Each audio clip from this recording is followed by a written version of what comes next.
Moments ago, Eustace Conway's family broke their long silence to reveal the truth about what happened deep in the wilderness he called home.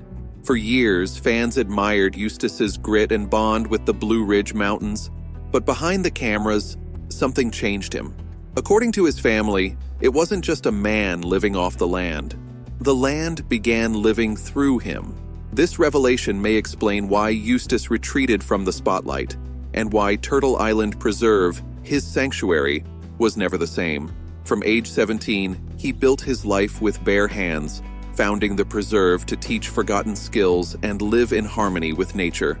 To outsiders, he was a fearless hero, but his family saw something almost spiritual. Eustace doesn't live in the woods live in him, his brother said. Over time, that bond consumed him. Letters grew shorter, visits rarer, and he began treating the forest as alive, whispering to it and leaving offerings to calm it.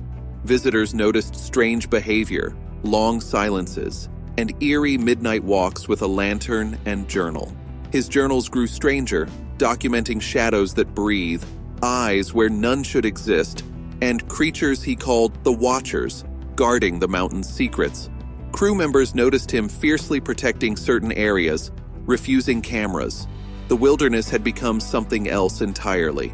The turning point came when his nephew Daniel discovered a hidden cabin stacked with journals, detailing weather, animal behavior, and the Watchers. One line, underlined thrice, read, "They come when the fire dies." One entry ended mid-sentence, smudged with dirt and mud fingerprints. When Eustace returned, he was pale and silent, muttering only, "I went too deep this time." Eustace's disappearance became one of the most terrifying moments his family had faced. For 3 days, Turtle Island was eerily silent. Calls over the radio went unanswered, and his horses, tools, and rifle remained untouched, as if he had vanished into thin air. Search teams combed the property but found no trail. Locals joined with dogs, yet no scent was found. On the 4th morning, Eustace appeared at the edge of the preserve, barefoot, scratched, and trembling, repeating only, "The forest took me." He refused to enter the cabin, claiming it was no longer safe. For weeks, he slept outside, barely eating, waking at night screaming that the mountain was calling him. When he finally spoke, it was of tunnels of light, whispers from the earth, and something ancient watching beneath the soil. Inside the cabin, claw marks suggested a force had tried to escape, and Eustace quietly said, "It wasn't trying to hurt me. It was trying to warn me." The family tried to bring him back to civilization, but he resisted. By the river, he stared into the current, warning that leaving the land would break a circle the mountain had chosen him to guard. "There are rules here. If you take too much, it takes back what's owed," he whispered. That night, strange sounds surrounded their camp, and by dawn, Eustace stood barefoot in a clearing, greeting the ones who guard the ridge. Even a doctor's visit failed. Halfway to Boone, he walked into the trees and returned hours later calm, almost reborn. What had touched him on Turtle Island had changed Eustace forever. Every tree around Eustace's cabin had been ripped from the ground, except the small circle where his totem stood. The family no longer saw a man losing his mind. They saw someone living by rules older than time itself. During one rare visit home, Eustace finally spoke. Gathered around the fireplace, his brother asked softly, "What really happened out there?" For a long silence, he stared into the flames. Then, in a low voice, he began. Weeks before his disappearance, he had wandered deeper into the mountains than ever before, drawn by a calling in his dreams.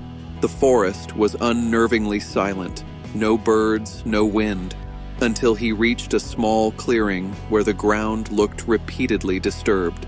Compelled, he dug and uncovered remnants of an ancient burial, bones, tools, and carved stones etched with spiral symbols he couldn't recognize.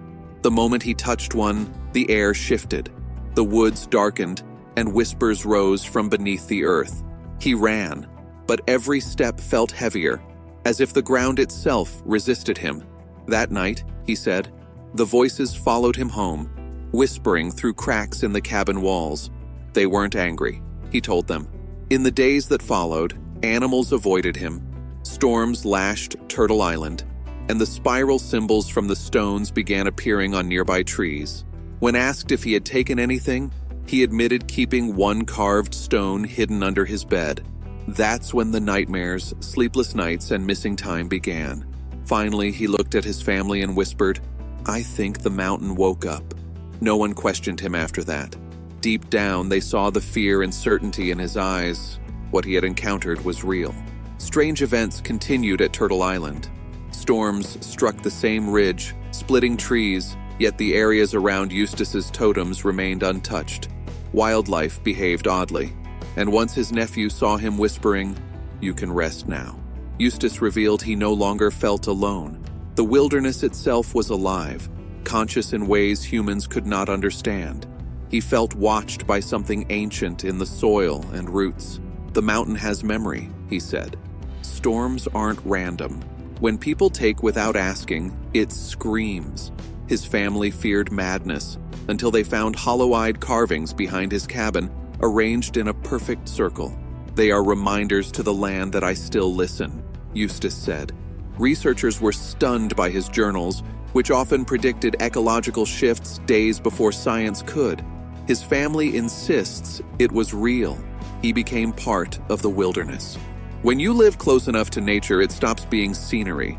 It becomes language, his sister said.